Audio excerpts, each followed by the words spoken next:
Baik, ganti tema. Sekarang masuk ke politik. Beliau juga banyak nulis tentang politik. Ini beda dengan kemarin ya, Said Nursi yang agak ambil jarak, khawatir dengan politik. Kalau beliau, politik itu penting. Untuk kita bahagia dunia akhirat, perlu politik. Politik dalam, ini mungkin bukan politik praktik yang kamu pemilu atau apa ya. Politik dalam makna tata masyarakat. Masyarakat itu kalau nggak ditata, kalau nggak diatur ya mesti rusuh, mesti kacau. Misalnya kita bubarkan saja, wis ndak negara-negaranan, wis ndak undang-undangan, ndak usah atur-aturan, itu ya mesti kacau. Besok mesti perang itu mesti. Itu kita. Maka apa? Perlu politik. Bahkan mungkin teman-teman pernah dengar ya, ada daripada sehari tanpa pemimpin mending dipimpin oleh orang fasik, apa orang kafir, apa orang jahat. Tidak masalah, yang penting ada yang mimpin. Karena manusia itu kalau nggak ada yang mimpin, sakarepe dhewe.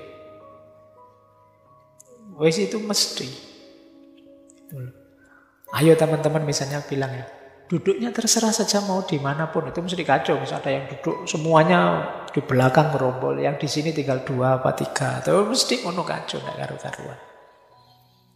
Kalau nggak diingatkan, nggak diatur, nggak ditata, mesti kacau. Di situ pentingnya politik. Jadi nggak boleh anti politik ya. Yo sekali 2 kali kecewa karena agen-agen politiknya mengecewakan ya, nggak masalah. Harus tidak jadi alasan untuk kita cuek, apatis. Karena politik itu penting. Syukur-syukur kalau kamu nggak puas, bentuklah dirimu jadi figur yang memuaskan untuk masuk ke dunia politik. Tunjukkan pada orang-orang kayak gini loh, jadi politisi yang baik itu. Itu tugasmu ya. Bentuk dirimu secara ideal, nanti jadi DPR, tunjukkan gini loh jadi DPR yang baik itu. Mana ya? Jangan malah ketularan nanti kalau sampai sana, walah ternyata bodoh wae. Sudah ngaji filsafat sampai 400 sesi ya, jadi DPR ya bodoh wae. Nah, semoga bisalah semangat begitu ya. Jadi orang baik untuk menduduki posisi-posisi yang baik, yang menentukan nasib kehidupan bersama, yang tidak egois hanya mikir kenyamanan dan keuntunganmu saja, tapi fokusmu pada kontribusimu. Baik, ini pentingnya politik. Nah, ini menarik. Dalam kitabnya Al-Amiri membagi pengelola negara itu jadi 3. Kata beliau, ada para penjamin makanan, ada para penjaga, ada para pemimpin. Penjamin makanan itu mereka yang bekerja agar barang kebutuhan manusia dapat tersedia. Dan ini paling penting. Karena kalau yang ini tidak terpenuhi kacau, yang lain juga ikut kacau. Siapa mereka? Para petani, para tukang, pedagang, buruh, pengemudi kereta atau kapal dan lain sebagainya. Ini kan yang memutar roda ekonomi. Ini namanya penjamin makanan. Mereka harus diatur, dilindungi demi kepentingan bersama. Karena kalau macet di sini, seperti ramalannya Karl Marx, ini kan base structure, dasarnya hidup bersama itu ya ekonomi. Orang itu kan kalau lapar sudah gelap mata. Kalau kebutuhan dasarnya tidak terpenuhi, mudah terpancing, mudah terpicu. Para penjamin makanan harus terjamin. Karena ini penting. Sesoleh apapun kalian, meskipun rajin puasa, kan tetap ya butuh makan. Jadi ini tidak bisa didispensasi sudah. Yang kedua, para penjaga. Para penjaga tidak harus polisi ya. Semua bidang yang sifatnya pelayanan dan pengabdian untuk kepentingan umum. Syaratnya satu, mereka ini mindsetnya harus mindset mengutamakan kepentingan umum. Namanya para penjaga. Ini mungkin bidang jasa itu para penjaga.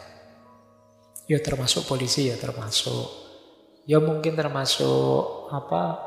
Ya semua profesi yang sifatnya melayani, melindungi, dan lain sebagainya itu para penjaga. PNS itu mungkin para penjaga. Nah, itu kelompok kedua. Ini juga harus beres. Ada yang paling tinggi, para pemimpin. Kalian sudah paham maksudnya. Tapi kata Al-Amiri, para pemimpin itu ambillah dari para penjaga yang ngerti filsafat. Berat ini. Nanti podo kuliah filsafat semua biar jadi pemimpin. Tapi kata Al-Amiri memang begitu. Mereka harus menguasai filsafat sebelum jadi pemimpin. Maka dia jadi kunci nanti yang menentukan para penjaga, menentukan para penjamin makanan. Kuncinya harus cerdas, filsafatnya harus unggul. Oke ya, ternyata tidak ada mahasiswa di sini. Mahasiswa ada di mana ya? Mahasiswa bagian yang diberi makanan dan dilayani. Posisinya paling tinggi berarti kalian. Oke, ya ini pengelola negara, bukan rakyatnya. Kalau tidak ada 3 komponen itu, chaos, kacau. Maka 3 komponen itu harus beres. Penjamin makanannya, para penjaganya, dan pemimpinnya. Kita lanjutkan. Nah, Al-Amiri punya ideal seperti dalam kitab Al-I'lam. Kata beliau, setiap orang itu punya posisi, peran, dan kedudukannya masing-masing. Maka, ya setiap orang harusnya menjalankan peran, posisi, dan kedudukan itu.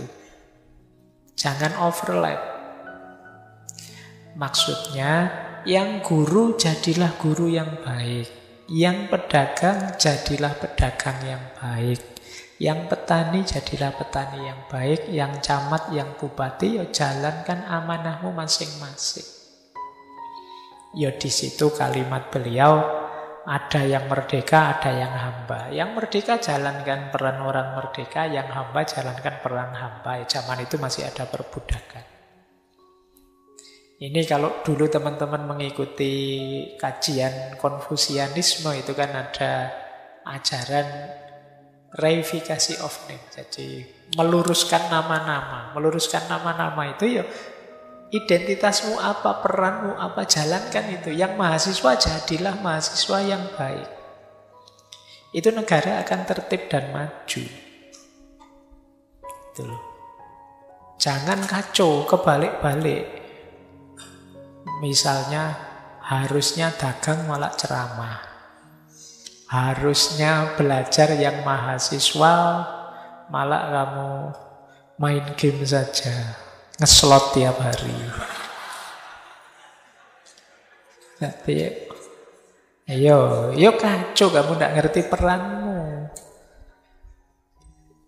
Negara jadi hancur. Yo kalau memang wakil rakyat, yo wakililah kehendaknya rakyat. Itu namanya, itu tadi kesadaran akan posisi dan peran. Ini nanti akan jadi kunci kemajuan satu bangsa. Berarti ayo mengenali aku siapa, peranku sebagai apa, yang harus aku lakukan apa. Jalankan itu semaksimal mungkin, semampu kita. Di situ nanti akan jadi kunci. Jadi ini yang harus dilakukan.